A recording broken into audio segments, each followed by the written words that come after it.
If you're starting out and you have no name, you have to work for free. You have to prove your worth. I've made 20 feature films by the age of 30, and no, I'm not crazy. I have a reason. It all started with me noticing a shift in the market. People want long-form content, but they don't want to pay for it. And I started to realize that YouTube was an amazing platform. You see podcasts, long videos, deep dives, but not feature films. You see them a little bit scattered on YouTube, but I saw a market and I saw a hole in the market that could be filled. And I thought, what if I was one of the first creators to make a huge amount of feature films on YouTube? Hi, my name's Dan Lotz. I'm a feature filmmaker. I've been making videos on YouTube since I was the age of 13, since basically this website has been a thing. Why did I get into feature filmmaking as my main medium? The reason was I just didn't like telling short form stories. I always felt constricted by a 10, 20-minute short film. I always felt like a common note was this should be longer or this should be a little bit more developed. And I always felt like the short format, while extremely important, was never something that really fit the medium of what I wanted to tell. So why did I produce feature films at such a fast pace? Mostly due to means. I really didn't have access to Hollywood. I would live in Chicago. I never went to film school. And I realized that I had to take my filmmaking journey into my own hands. And if I really wanted to do this and be successful at it, I'd have to make a name for myself. And I realized that most people who make a feature film take 2 to 3 years to produce one. And that's just not gonna really stand out because most of the time it just goes nowhere. And if I was going to build myself a name and make it synonymous with quality and trust, I was going to have to release these feature films at a quite fast pace. I started something called folk filmmaking. Basically, the idea is simple. You make a feature film, you put it on YouTube, and there's a community. We've got like 600-700 filmmakers who have made movies now under this banner. It is a little bit of a movement, and I thought it was really unique because I started off with my debut feature film, Chlorine, and I released it for free on YouTube. I had landed a really big interview with a filmmaker named Austin McConnell. You might have seen his YouTube videos. And when it was coming to the point of releasing that interview, he was like, how are you gonna distribute the movie? And I was like, well, we're gonna put it out for free on YouTube. Because I realized that social capital is more important than short-term gain in terms of finances. If you're thinking about putting your films on Amazon or any sort of platform that charges, you're putting a barrier between your audience and your product. And especially if you have no name, this is just completely idiotic. To be honest, a lot of filmmakers do it. I don't know why they do it. They hide their films after they've made them for like 2-3 years. It made no sense to me, especially if you're trying to create a name for yourself. Why would you want to hide the product that potentially could sell you? So what I decided to do was start producing quick feature films. These are films that I would make in a month, 2-month, 3-month span and would release for free because basically I was just making them with the gear I had. I wasn't charging anyone to watch any of the stuff because it didn't cost me anything to make it. I had the camera, I had the mics, I had the gear. I was able to make each one of these films with just determination and grit.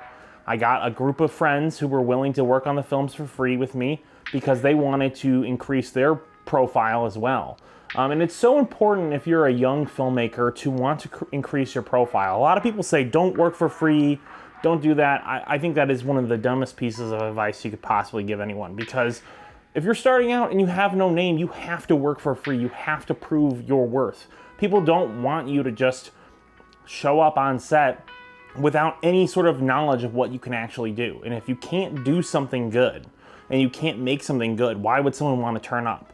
That's one thing that's been very important to my filmmaking career is proving trust with my audience. And my audience does trust me because you can see through my films. They have good reviews. People enjoy them. People watch them. People share them.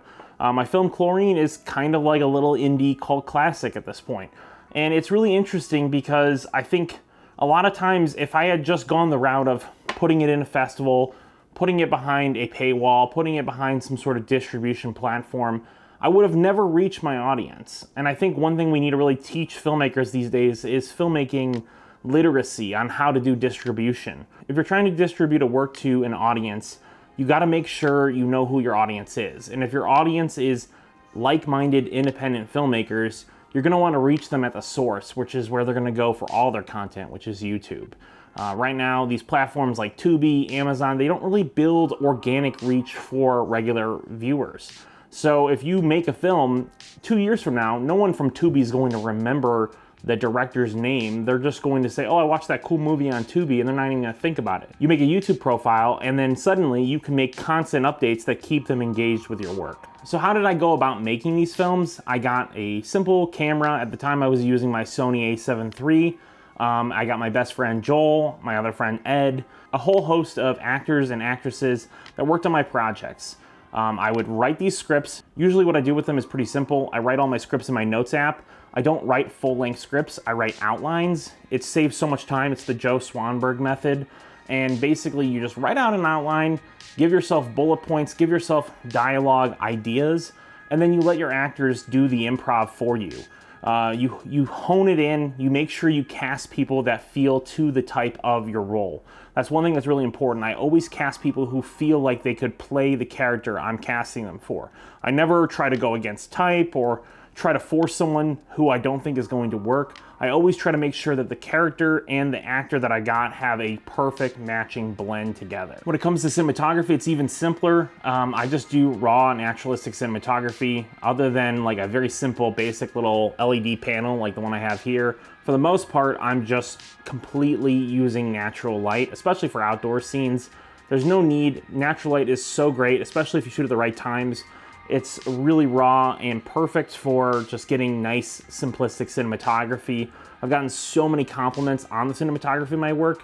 What I can tell you is that most of the time, it's just the natural light. I wasn't really doing anything other than just capturing the moment that was there and just being aware of it. When it comes to editing, it's probably the most complex. I edit and shoot at the same time. So while I'm shooting a movie, I'm also editing it. And I'm piecing together the story. And I go back sometimes and I'll rewrite parts of the story, reshoot. I think the reshooting process is so important to filmmaking, and it's gotten a bad rap from a lot of people because they don't understand what it's about. It's about fixing mistakes that you've made before, correcting them, and listening to audience feedback. I really care about audience feedback, and I always make sure that I run my movies by a few people that I really trust to make sure that the story I'm making is making sense. In 2021, I decided to push myself and make 12 feature films in 1 year. You probably have heard about this because you may have seen Joel Haver. He did a 12 feature film challenge, which was inspired by the one that I did.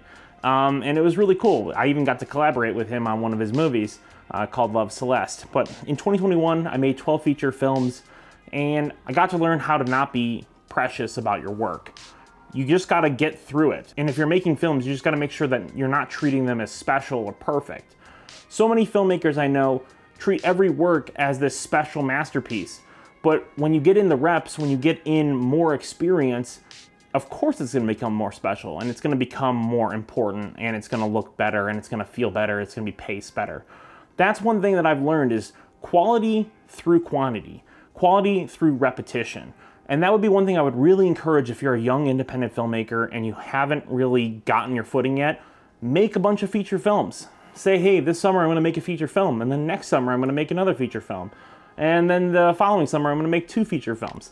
Challenge yourself to make creative works because you really can do it, and you'll learn so much about the process. So many filmmakers, they make 1 film, they're done, and then they never come back. And that's one thing that I definitely don't encourage. So thank you so much, guys, for watching this. I hope you enjoy the video, and subscribe if you'd like to. I'm gonna be making a lot of quality content. If you can check out my shorts as well. I've been making a lot of shorts, daily shorts. Going to be making a lot more long form videos as well. You have a good one, okay? Bye-bye.